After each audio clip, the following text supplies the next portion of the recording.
the Global South, especially in the LDCs. In 2021, CRAL kicked off a pilot academy on community responses for climate resilience in a post-COVID-19 world. The aim was to generate knowledge products and advocacy materials for promoting and strengthening action on grassroots-led community resilience in response to the dual crisis of COVID-19 and climate change. There were 3 thematic areas.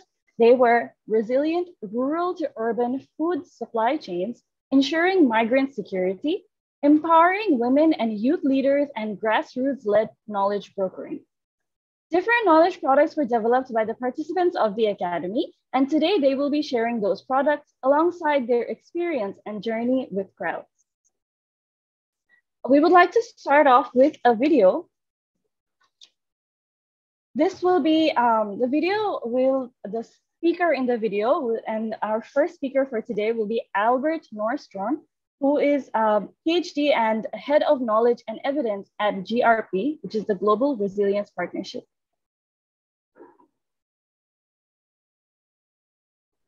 Hello, would you please share your screen for the video, as I was facing some problems regarding the sharing video? I am disabled right now to share. If you can allow that, please. Yes, I'm allowing you, because as a panelist, you can share your screen and video and audio and all of the others.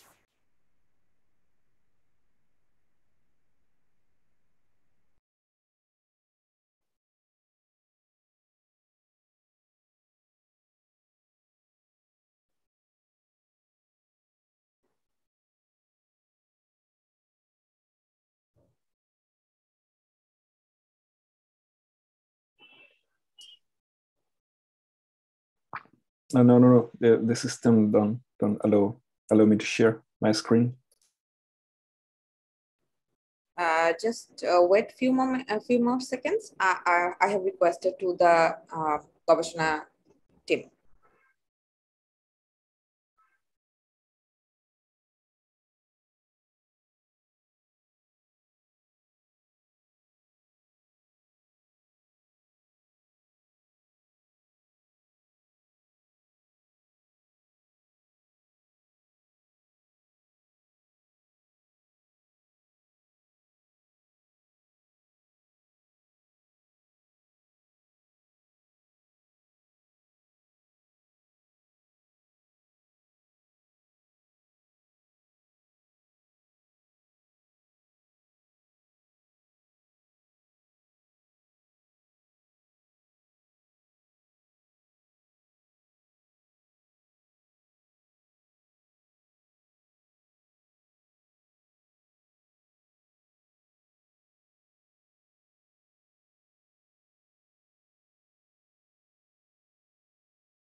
Hey everyone. I really wish I had been with you live, but hopefully this recording will be good enough. My name is Albert Nordstrom. I'm with the Global Resilience Partnership. I'm the Head of Knowledge and Evidence within the GRP. And I'd just like to share some reflections and thoughts around the South to South Resilience Academies from the perspective of the Global Resilience Partnership. I won't be speaking too long because I think the most interesting stuff you're going to hear today comes from the folks at ICCCAD running the Climate Resilience Academy of LDCs, or people like Micah Hammond, who's running another South to South Resilience Academy in Southern Africa, and other people on the ground. That's who you really want to listen to today. Just really quickly about the GRP, who we are, if you don't know that already. We're a big partnership, as the name kind of gives away, that's tried to advance resilience by identifying and scaling innovation on the ground, sharing knowledge, and shaping global policy. Our take on resilience is that it's a necessary prerequisite for sustainable development in an increasingly unpredictable world.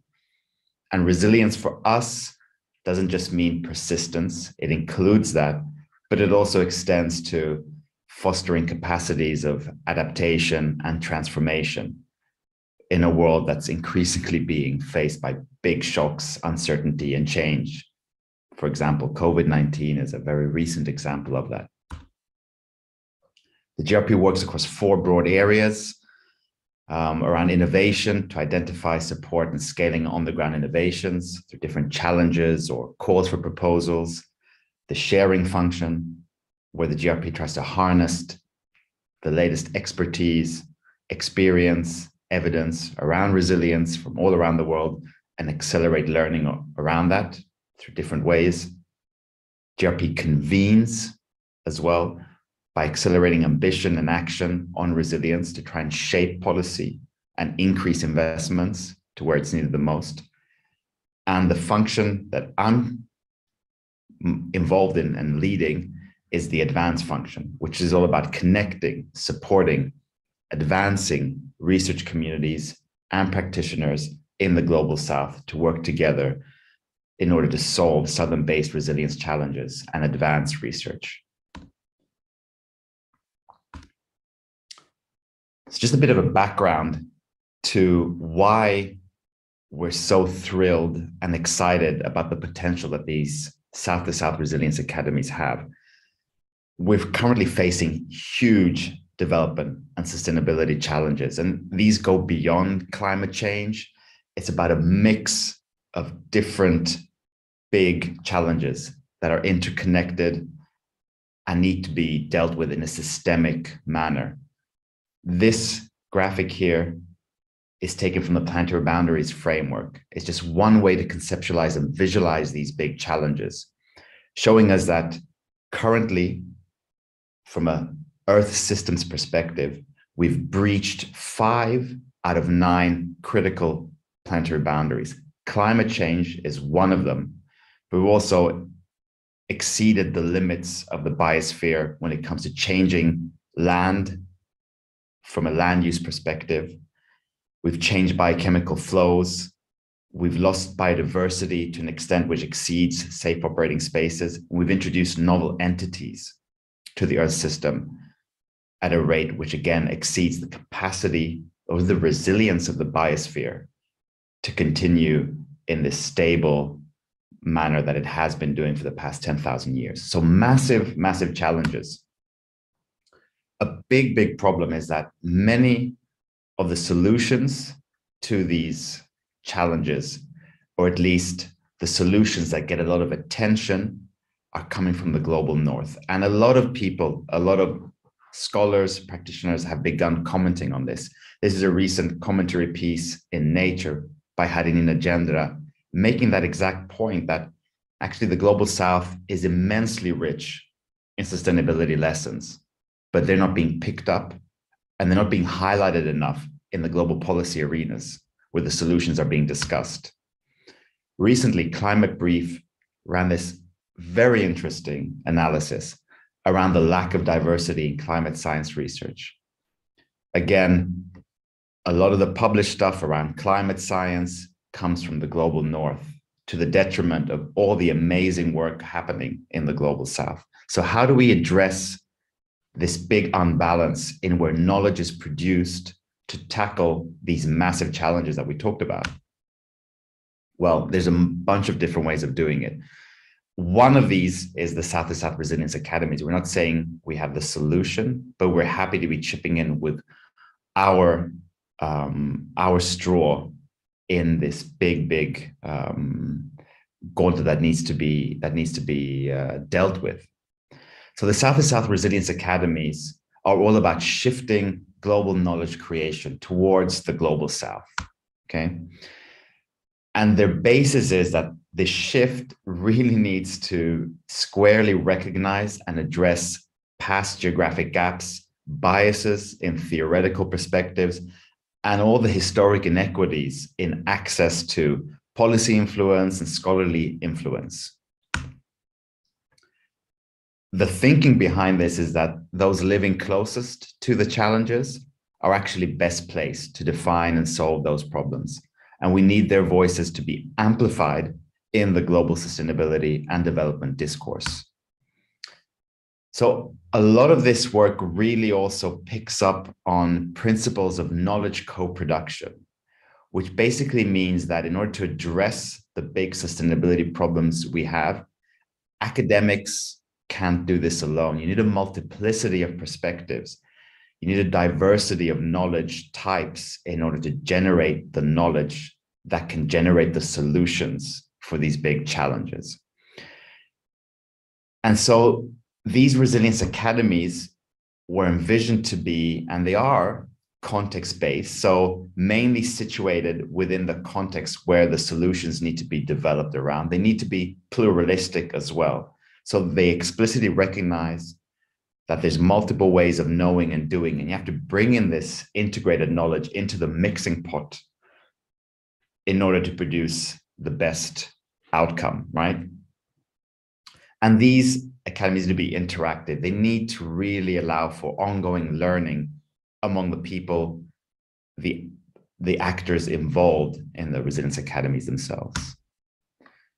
So how are we envisioning to do this? Well, we see that each of these South-to-South resilience academies is quite autonomous, which was always how we planned it. I remember having these initial discussions with great people like Salim, that these things need to be experiments, and they need to be led by different lead partners that all have proven track records, right? So they need to be good, proven partners, lead partners in the Global South that each can lead a South-to-South Resilience Academy in slightly different ways in order to allow for experimentation and learning on how these things are best run in the long run.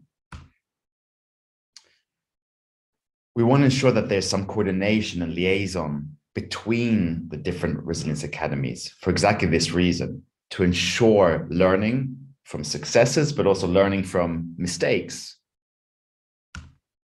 And the Global Resilience Partnership basically is trying to act as a spider in the web, working collaboratively across all these partners that are leading the South-to-South Resilience Academies in order to make sure that learning, knowledge is all flowing among these different entities. Before I leave, the final slide I'll show you is just where these are currently running for the time being. See, there's 3 of them ongoing. One of them, which is going to be the focus of this session, is the Climate Resilience Academy for LDCs, which is run out of ICCCAD and its wide network across the world of great institutions, both in practice and in academia. We have the Southern African Resilience Academy, Sarah, and I know that Micah Hammond is here. She'll be giving a quick presentation around the fantastic work that they're doing down there. And we have a third South-to-South Resilience Academy, coordinated by the University of the West Indies in Jamaica. This one is just up and running now, the beginning of this year, and hopefully a lot of great outputs and knowledge will be flowing out of this one very soon. But that one's going to be focusing on climate change, environment, and health in SIDS and LDCs. I'll leave it at that, and put your seatbelts on, buckle up, because I'm sure it's going to be an extremely exciting ride for the next hour and a half. Bye.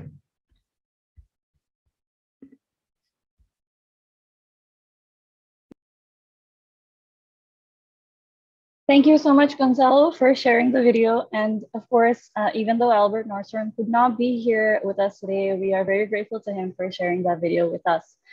As he has mentioned, CRAL is the Climate Resilience Academy for LDCs, which is the least developed countries, and liaising and coordinating with one another to ensure their learning and the knowledge is flowing properly between them. It's one of our most important priorities. So next, I would like to invite Dr. Mikey Haman, the coordinator of the Southern African Resilience Academy, to say a few words.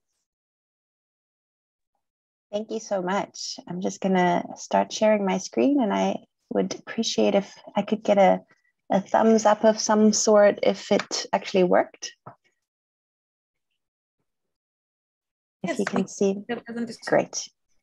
Thank you. Thanks, Sumaya. Okay, wonderful. Thank you so much. And hello, everyone. I am Maika Hamann, and I'm a researcher at the Center for Sustainability Transitions at Stellenbosch University in South Africa. And I'll just spend a couple minutes talking about the Southern African Resilience Academy that Albert already mentioned. But just to give you a bit of an overview of what we've been doing in this past year, because much like CRAL, we really started going in 2021. So last year was our first year. And I just wanted to run through a few of the events that we put on and the kind of thematic focus of our work last year.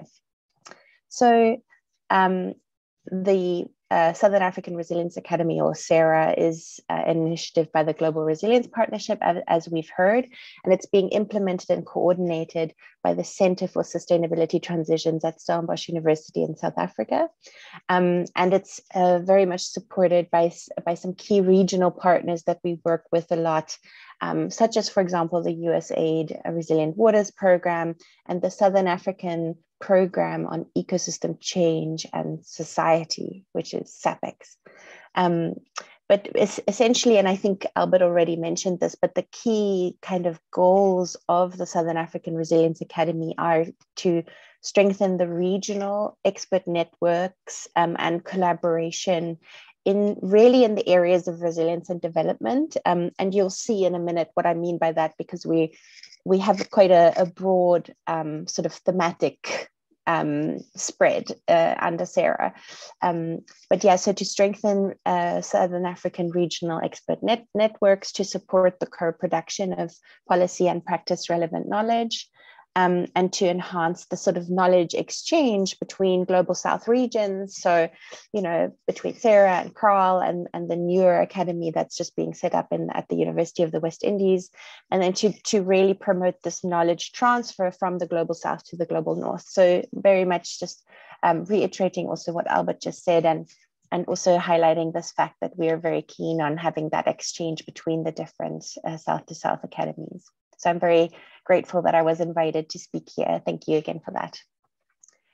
So the first year of SARA, which was 2021, we decided to have a thematic focus on food system transformations, which was really in large part informed by the fact that the UN Food Systems Summit happened last year, and there was already a lot of sort of let's say, energy and enthusiasm around this theme of food systems transformations. And so a lot of our partners were already engaging in that space and convening in that space. And so we thought, okay, for our first year, this might be a good way to, build some of those networks and collaborations. So we decided to focus on food, essentially. And we had a series of 3 events. The first one happened in April of 2021, which was one of those independent regional dialogues that was directly linked to the UN Food Systems Summit, was part of their sort of lead up set of events that were organized for the summit. Then there was a Futures of Food in Southern Africa sort of futuring workshop that we held in September, and sort of an insights and actions, more like a reflection workshop at the end of the year in December 2021. So I'm just very briefly going to go through what we did for those and then circle back to the plans for the coming next phase of SARA. So just very briefly on the independent dialogue, there was a pretty big meeting that was mainly convened by the International Water Management Institute, and we helped a lot and co-convened and supported them, but as well as a number of other regional partners did. But some of the key messages from that dialogue actually were the need for regional cross-sectoral coordination and integration. That there is, especially in Southern Africa, a very central role of water in all conversations around food systems, that there is a key need and importance that was identified around data sharing and the appropriate financing models and scaling pathways. I know that sounds a little bit abstract right now. Don't really have time to unpack all of those, but I just wanted to highlight some of these, and hopefully you can also see a bit of a red thread through the following events. But all of this information is also available on our website, which I'll link to at the end. So you can have a look, and we also are publishing reports that have come out of this first year of CERA. So all of that will be unpacked in those, but I'll show you those at the end.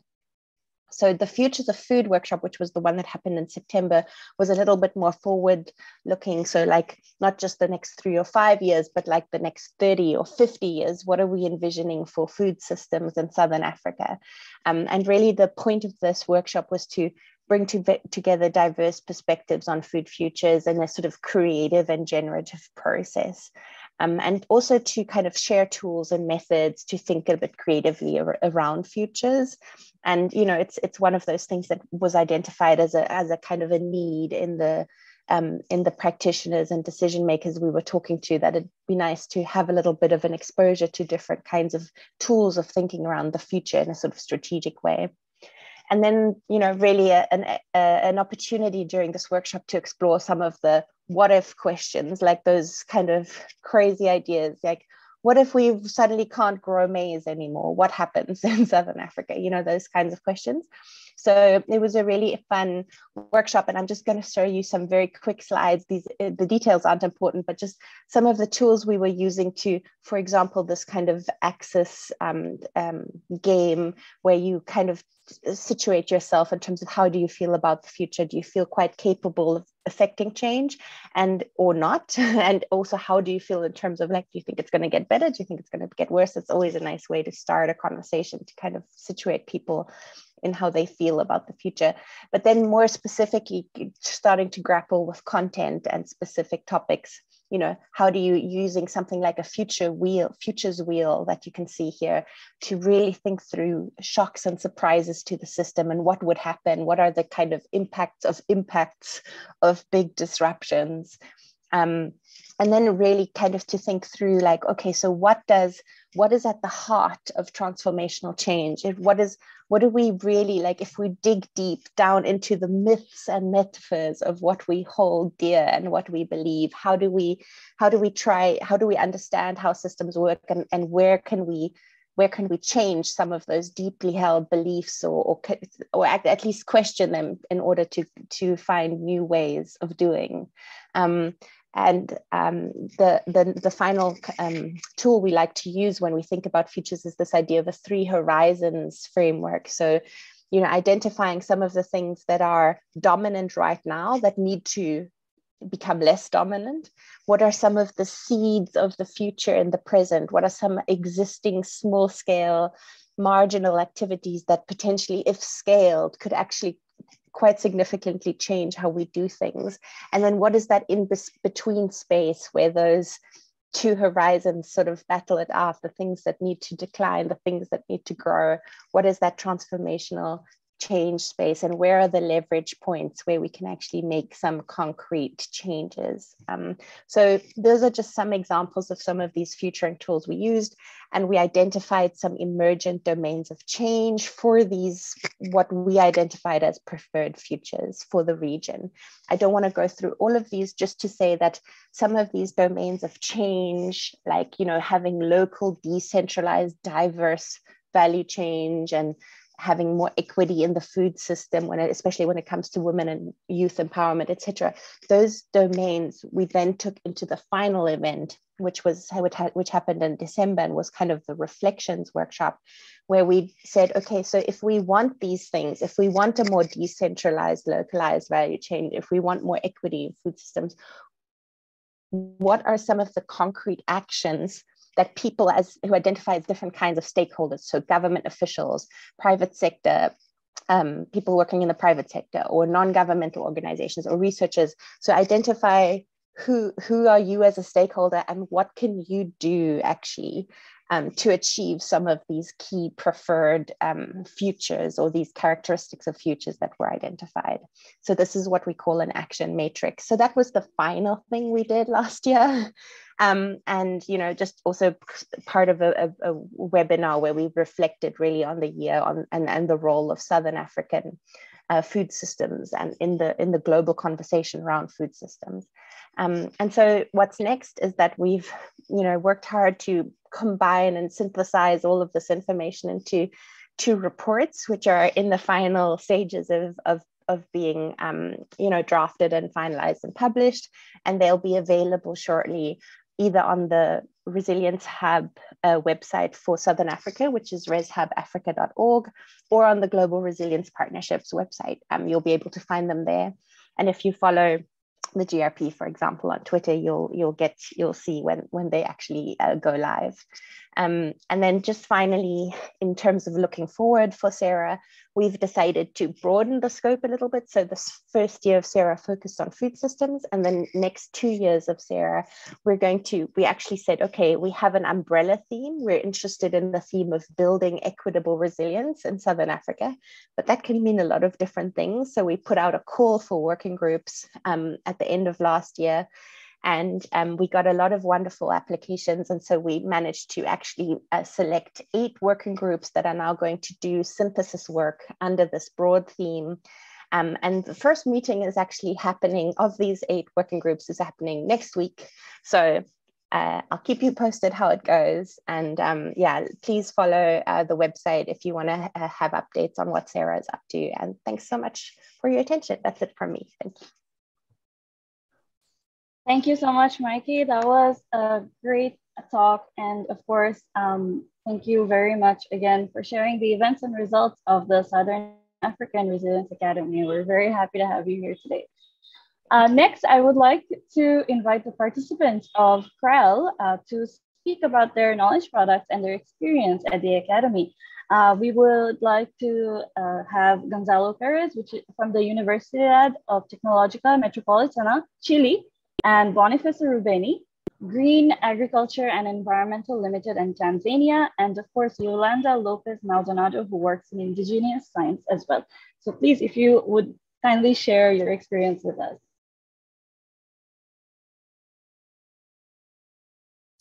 Perfect. Can I share my screen? Yes, please. Yes. Okay, just give me 1 second. Was an amazing presentation. Okay.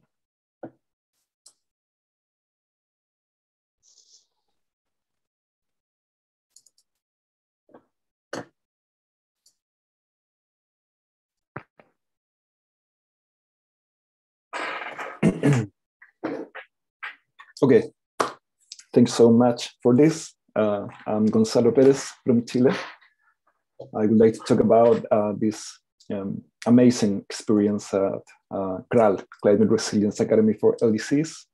And the spoiler alert is that is a fantastic experience.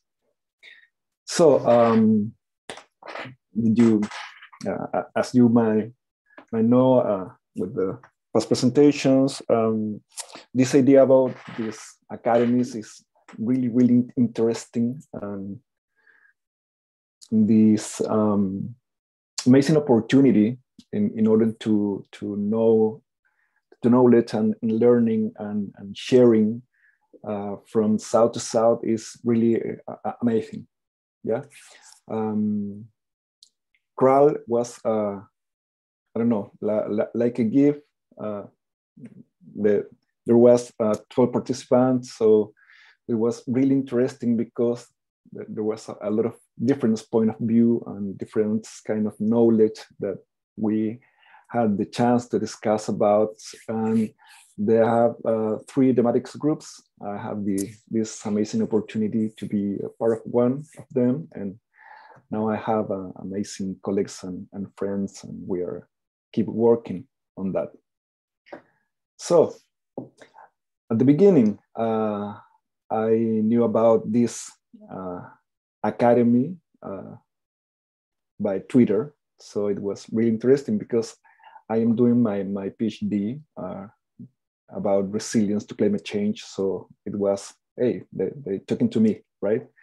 And this, I don't know, description about what they wanted to do with that, it was just amazing because there is some, I don't know, idea that all this knowledge comes from the global north.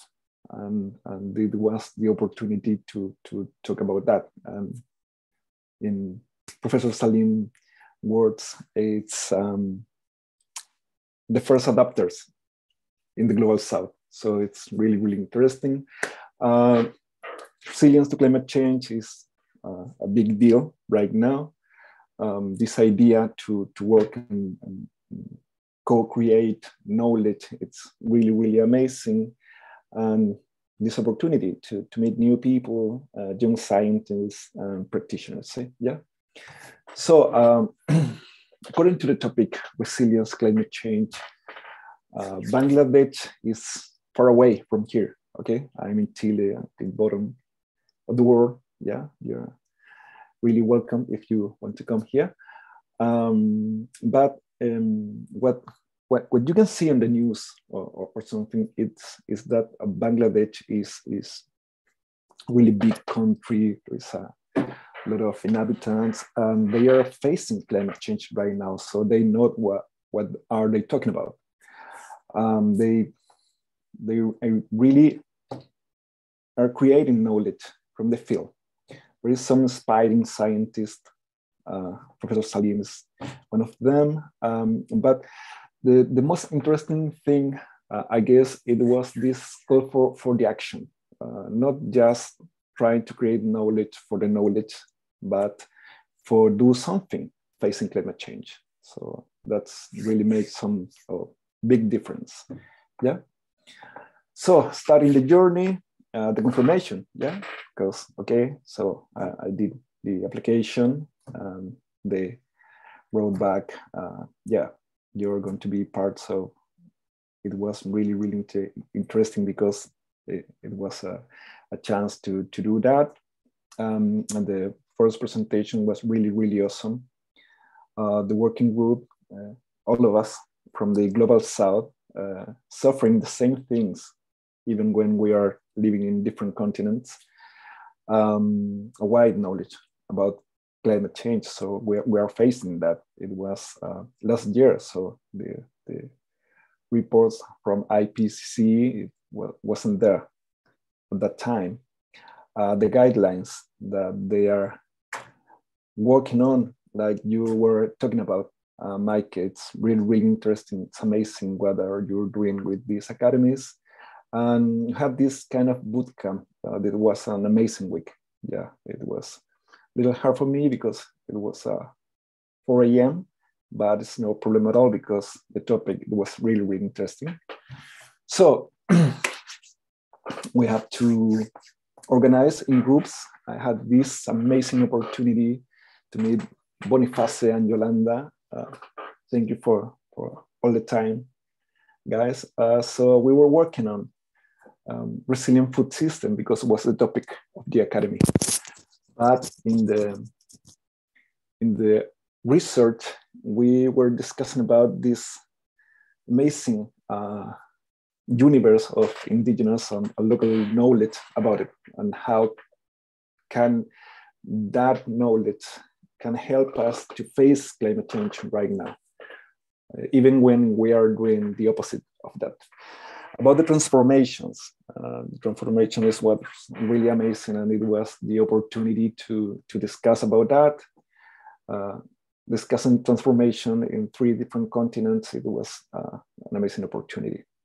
It's an opportunity for science as a younger scientist.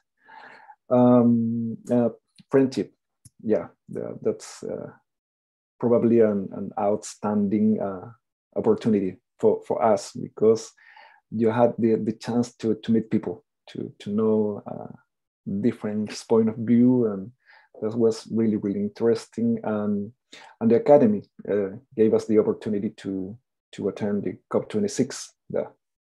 But even when it was an amazing experience, this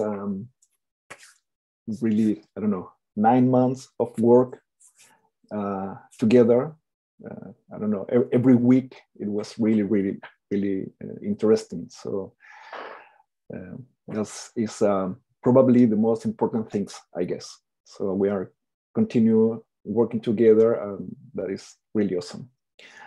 And then we had the chance to go there, the COP26 experience. It was really, really amazing because we supposed to go there with a mission, not only attending like, I don't know, civil society, but also with some purpose about to participate and to share with different people. That was really, really interesting. Meeting the CRAL team was really awesome. Thank you to the CRAL team. It was an amazing experience. But we had the opportunity to meet these global efforts. Yeah, it's really, really complex event. Is, I don't know, probably good in a way and not that good in another way, but it's a really interesting space to know what is happening right now, according to that. So we had the chance to participate in key discussions about, there was a lot of information about resilience, was the Resilience Hub, the Race to Resilient campaign. So you can discuss, we have the chance to discuss with scientists that we are, I don't know, studying. So it was really, really exciting and amazing experience to do that. Learn about ongoing research, that it was always really, really awesome what is happening right now. And be a part of a global community. There is a lot of contacts that you can make there. So this is what is happening right now, and it's really, really interesting. We had our chance to participate, and it was really awesome. That is the, I don't know, the flyer or something, and it was amazing because we are there in the same poster that Professor Salim, that's an aspiring scientist. And we had the chance to participate and share what are we doing, what are we thinking about, what are we studying. So that is always going to be really, really interesting for us, for our career or something. Some final remarks about it, about this lovely journey. Okay, CRAL Academy is a seedbed. It's fantastic. It's really, really, I don't know, amazing experience to me. This opportunity to meet people, young scientists and practitioners from, I don't know, far away. It's not Latin America, it's far away. Yeah. It's really, really interesting because we are suffering the same thing. We are facing this climate change, not only in the books, we are seeing it, we are tasting it. So it's really, really interesting to talk about that. This idea to work in south to south is fantastic. There is a lot of knowledge there. There is a lot of key messages that we need to highlight about. This fantastic experience is like a platform because we are thinking about how can we create new projects, how can we create new research about working together as a team. And this gap in this need for the co-creation of new knowledge that CRAL is mining, it's fantastic. So please, you should keep doing this because it's really, really amazing. But for the Global South and this climate change fight. So that's it. Thank you. Thanks so much.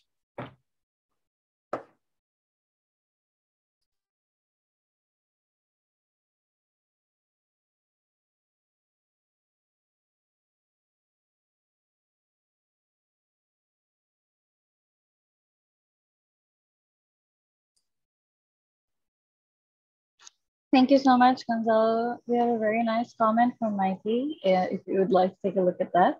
I would be reading out all the comments at the end of everyone's presentation. And of course, if everybody has any questions, you are free to write it down in the chat box. And there's a question and answer part as well. You can write it down there as well. And I will be sure to read it out at the end of everybody's presentations. Next, I would like to invite Boniface Rubeni for a presentation. Hello. Hello. Yes. Hi, everyone. Hello. Okay. My name is Boniface Ruben. I'm agriculture engineering from Green Agriculture and Environmental Limited. Normally, we are dealing with the cultivation of crops and vegetables. Mostly, we are dealing with the cultivation of mangoes. We have very, very large amount of mangoes and very sweet. Gonzalo know it very well. Also, thank you for being in this panelist. And my presentation is concerning about what our knowledge product which we have working through it, me, Yolanda, and Gonzalo. My part is indigenous technology for the resilience food system. Our lesson was from the global north. So we gather information from different areas of the world and compare it how other people are doing in order to live, to get their livelihood, especially the local farmers and the local pastoralists. Next slide, please. We deal with the indigenous knowledge where we have the outcome of experience of the local innovation that is accumulated over generation and shared by local people in their community through the oral tradition and the demonstration. Here, we are focusing on how the local people, they transfer their knowledge from one generation to another so that they can continue with that technology and how they improve their technology so that they can get better product for their crops, vegetables, and their animals. I try to highlight on 3 aspects of indigenous technology, example, the agriculture and food system, healthcare, and education. Next slide. In agriculture, we were looking on how the local farmers are using, how local farmers, how they cultivate their crops through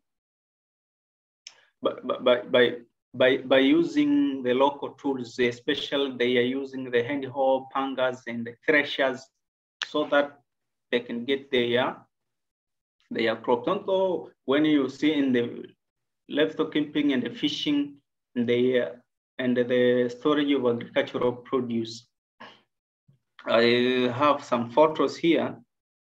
I can share on how. Can I share my screen?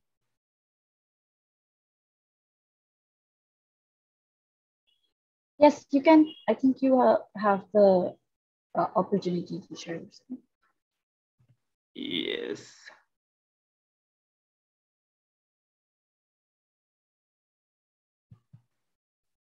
So, host is disabled participating screen sharing. Hello, Gobeshona team. Could you please see in the Boniface Boma's screen sharing option?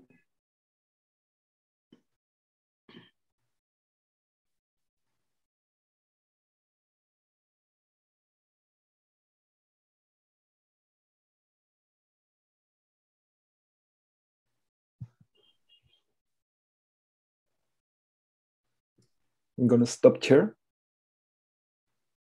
Is that okay? Okay. Boniface? Okay. Oh, maybe I can continue on the. They will make it. I will come to my photos. Okay. This is another.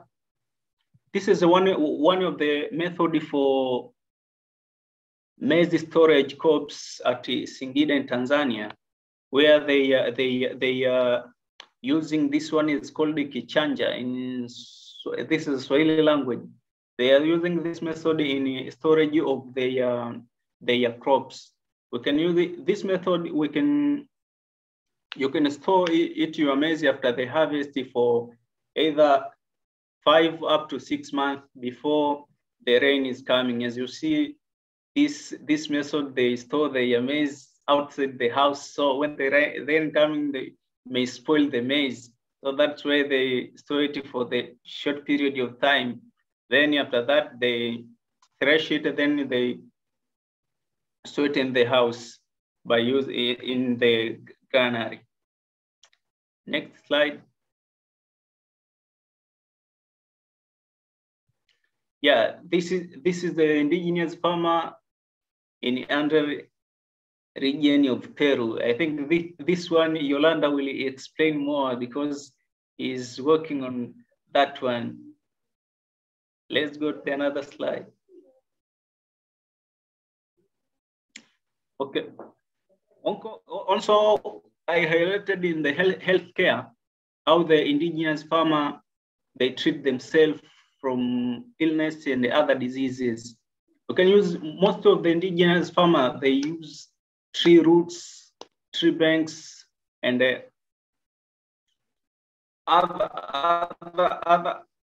other liquid which come from the trees as their medicine.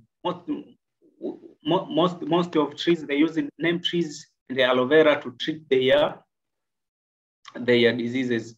You can find when these tree roots can get, someone was going to the forest and they collect a lot of tree roots. Then each one, he know this one is treat this disease, this one treat this disease.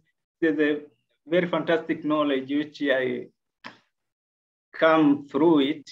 And when they get those tree roots and banks, some they are using to boil it. Then after the boiling it, they drink it, the syrup. Then their diseases are gone. Next.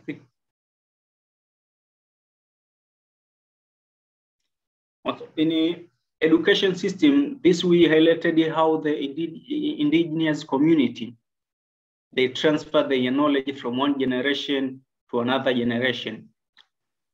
Most, and the good thing they use in order to transfer their knowledge is through practical and the demonstration. And this is one of the basic tools they are using in order to transfer their knowledge from one generation to another generation. And you can find in how they improve their technology and how they improve their agricultural produce is through learning, seeing, and the practical they are doing in order to get their livelihood. The most effective way of teaching the indigenous communities whereby exchanging their norms and the values is the use of their technology. Next one.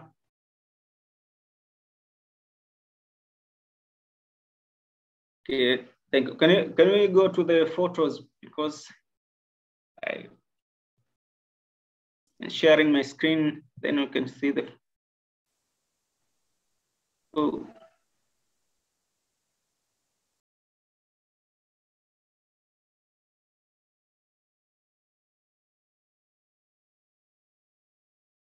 Hello. Yes, are you still unable to share the photos? Yes. Sumayapu? Sarah or Gobeshona Zoom team, could you please see on this?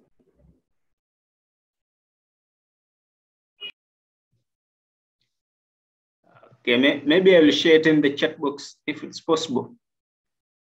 Yes, you can. Okay, let me try it.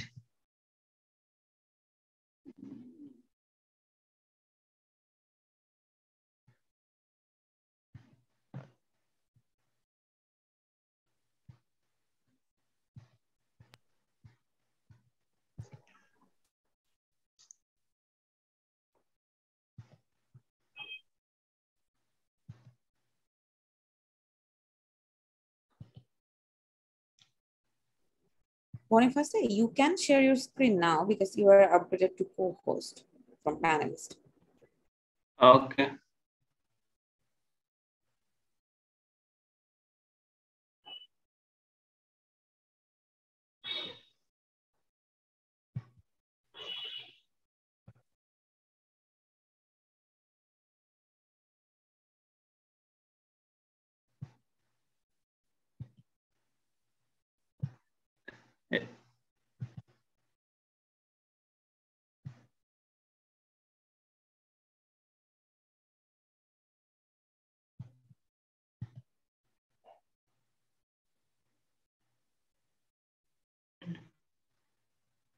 Hello.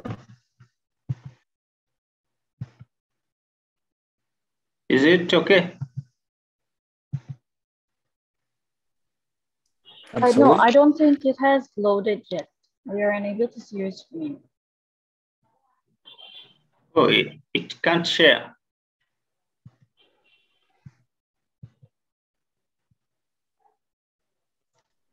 Maybe you don't have the access from your laptop or computer to share the Windows.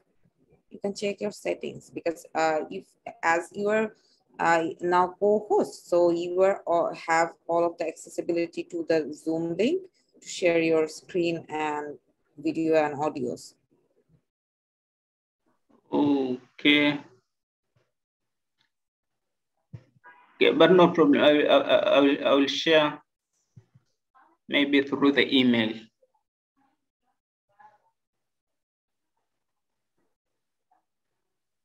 Okay, we're very sorry for the difficulties manifested. Thank you so much for speaking about your experience with CRAL. And of course, I would like to personally apologize for maybe mispronouncing and saying your name incorrectly at the beginning. I hope you will forgive me. But we hope you will be able to share the pictures with us through email. And of course, I would like to move on to invite Yolanda Lopez Maldonado, who works with Indigenous Science for our next presentation. Yeah, thank you very much for giving us the opportunity to share here the knowledge products and the results of the CRAL Academy, which from my perspective was a very interesting experience. Boniface, Gonzalo, and myself, we decided to work together, but not only as a group, but also we create this brotherhood. We are continuing with the work, and we are trying to do our best to keep the voices of the Global South heard. So I'm not going to take a lot of time. I will just give a very quick overview about the product I worked with, but we decided not to separate everything we have been doing. So we put everything together, and I'm just going to focus now specifically in my contribution. So I decided to work at CRAL in the food resilience knowledge product, which if you can see the R is 3 times. It's about restoring, revitalizing, and recovering indigenous and local knowledge systems. Could you please go back to the first, just to say, yeah. Is restoring, revitalizing, and recovering indigenous knowledge for the transformation and conservation of food as a measure of adaptation to climate change. And I'm going to focus on these 3 important aspects. It's not only promoting indigenous and local knowledge systems, but also to recover what has been lost due to historical circumstances over the world and revitalizing it. Next, please. So about myself, I'm just gonna explain that I'm currently on a very particular situation. I have been navigating in different sites and different spheres. So I'm a scientist. I have been research scholar at different organizations, including the Ludwig Maximilian University of Munich, the University Autónoma of Barcelona in Spain, the Major Institute of Ecological Economics, which Dr. Meike is also part of, and other think tanks, including the International Institute for Advanced Applied System Analysis in Austria. But also I have been navigating other spheres, which is the policymaking interface. I have been collaborating with several organizations at different levels, including UNESCO, IPBES, CBD, the Ramsar Network, ICCCAD consortia. And currently I'm consider myself a scientific diplomat, which I try to bring those two different spheres in a point in which I can understand and navigate both. The overall objective or my overall goal is to create spaces for dialogue between science, policy, and society. The next one, please. But the most important part I want to mention is I'm an indigenous person. I'm from an indigenous community in Mexico, and I truly believe that it's important for facing the problems and to solve some of the problems we are facing today as a society. We need to focus a little bit more on what indigenous peoples have done in the past to restore our ecosystems and to protect our planet. And in this academy, we focus on the food system on indigenous communities, as Boniface and Gonzalo already mentioned. Here I brought some photos from one of the activities I have, some of the projects I had in Peru over the years. The next one, please.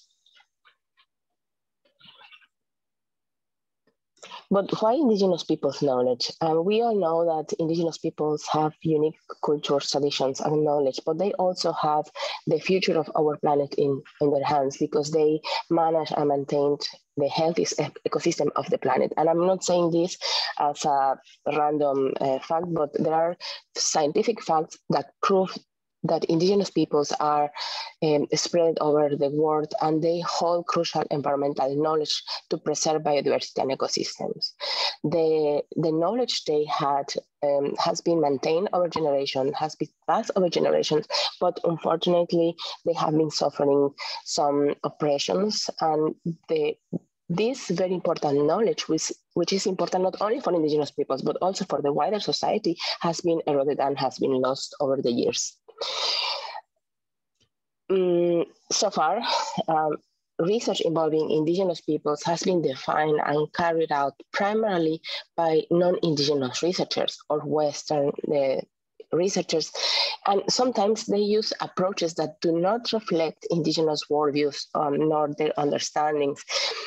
And also sometimes research carried out by non-indigenous researchers do not benefit indigenous peoples and local communities. And with this, justice might be compromised due to power imbalances. Some of the harms that result from this research might include misappropriation of stories, the devaluation of indigenous knowledge, and data sharing problems. Next one, please.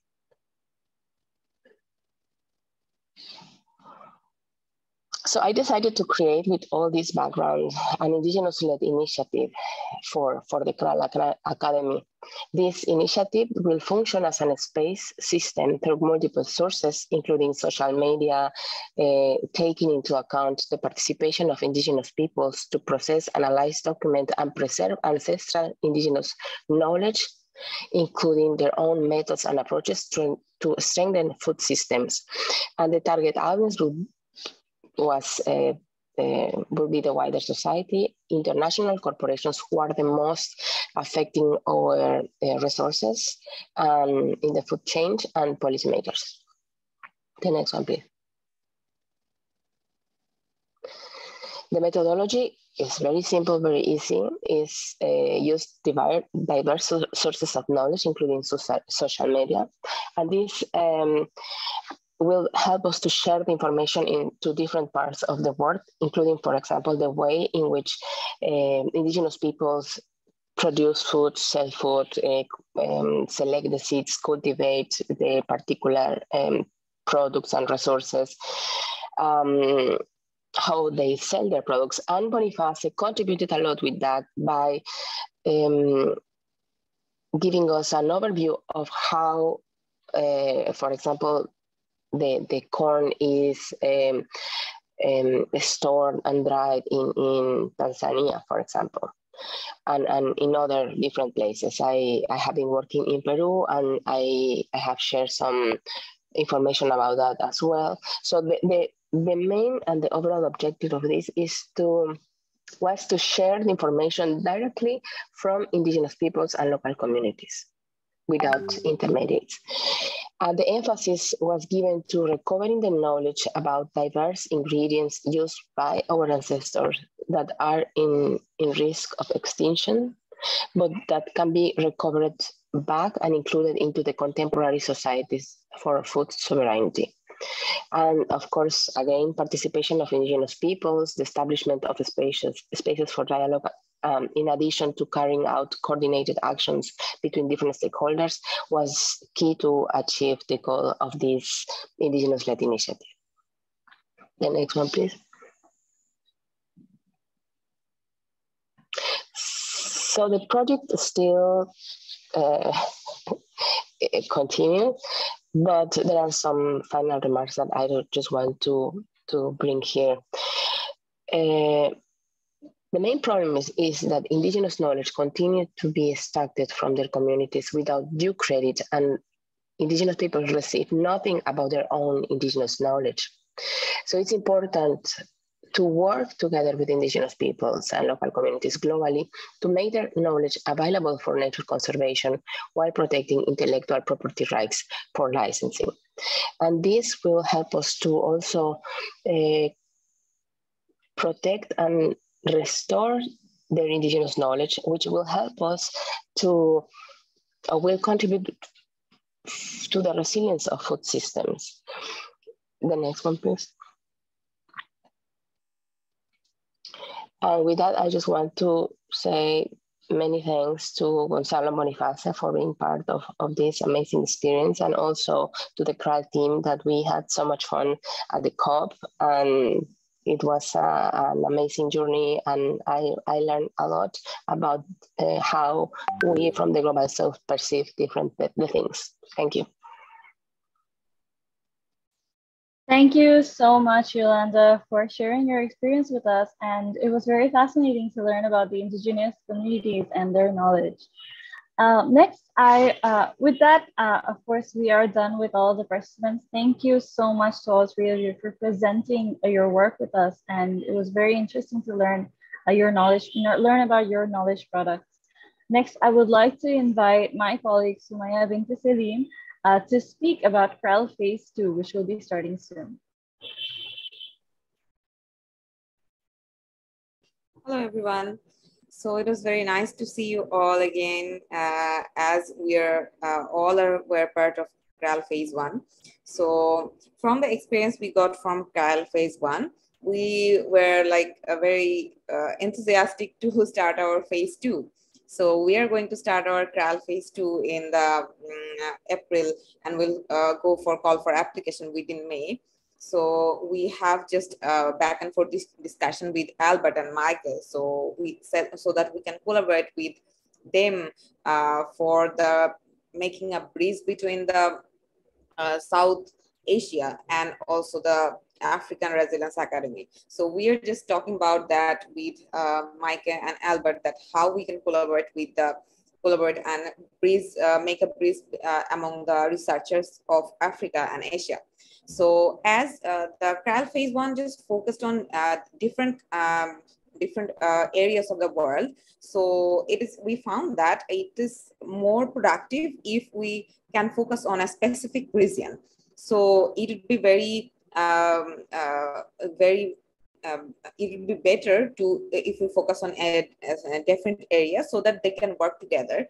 As we have the virtual barriers in during the COVID situation, we can't gather you all in the same under a same roof for workshop for 4 days workshop that we have planned before.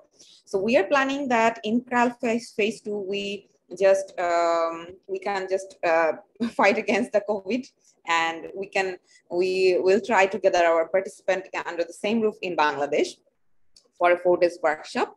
And we will focus on the South Asia, which includes the Bangladesh, India, Pakistan, Afghanistan, Maldives, Sri Lanka, Nepal, Bhutan. So we'll focus on this region for this CRAL Phase 2 Academy, so that we can just gather all of the practitioners and researchers in the same area in a same phase, and they can work together for that. Because we all knew that it's very difficult to collaboration among the different parts of the world. So as we are seeing that we have around 15 participants in the CRAL Phase 2, but as the Gobeshona Global Conference is like open for 24/7, so we couldn't manage a slot that is like viable for all of the participants. So that's why we couldn't get together all of the participants in this this session.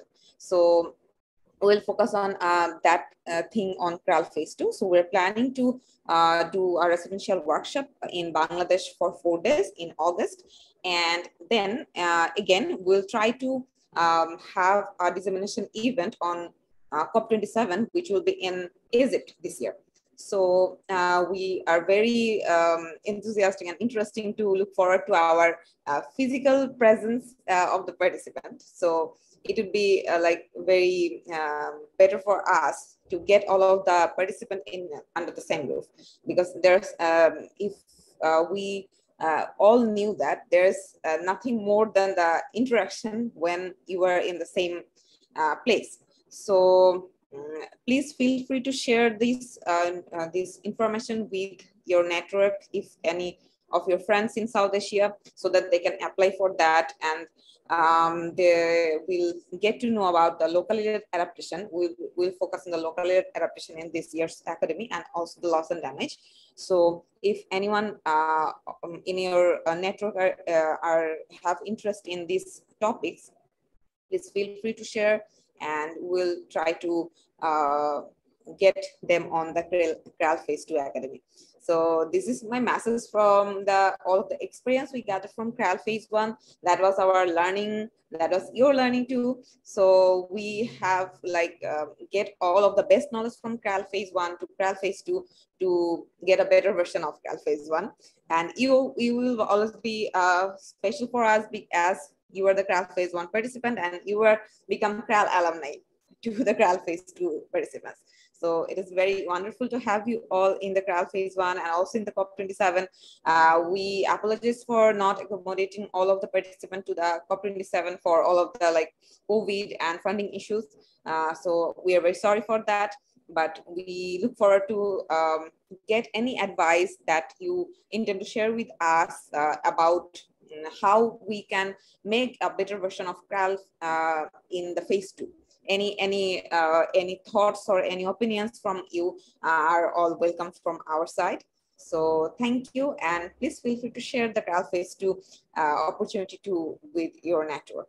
Thank you so much. Thank you so much, Sumaya. We also have another participant with us, who is Mufaro Soyari. They work at the People's Process on Housing and Poverty at Zambia. So they mentioned that they were unable to present today due to some work in the field, but they are very appreciative of the experience from the CRAL Academy. Thank you so much, Mufaro, for joining us. And of course, with this, I would like to end today's session, and I would definitely love to open this discussion for a little bit. So if anybody wants to say a few last words, that would be great. I see everybody has already mentioned everything they wanted to say about the experience, but we do have some great comments. We have comments from Mikey Haman, wonderful reflections. Gonzalo, your enthusiasm is infectious. Amazing to hear about the profound impact CRAL has had on you. And Yolanda has said, Gonzalo, thanks for being so enthusiastic about CRAL and our work together. Yes, of course. Mikey Haman had to leave, but before she left, she has mentioned, thank you, Boniface, for sharing such interesting details about food systems and resilience.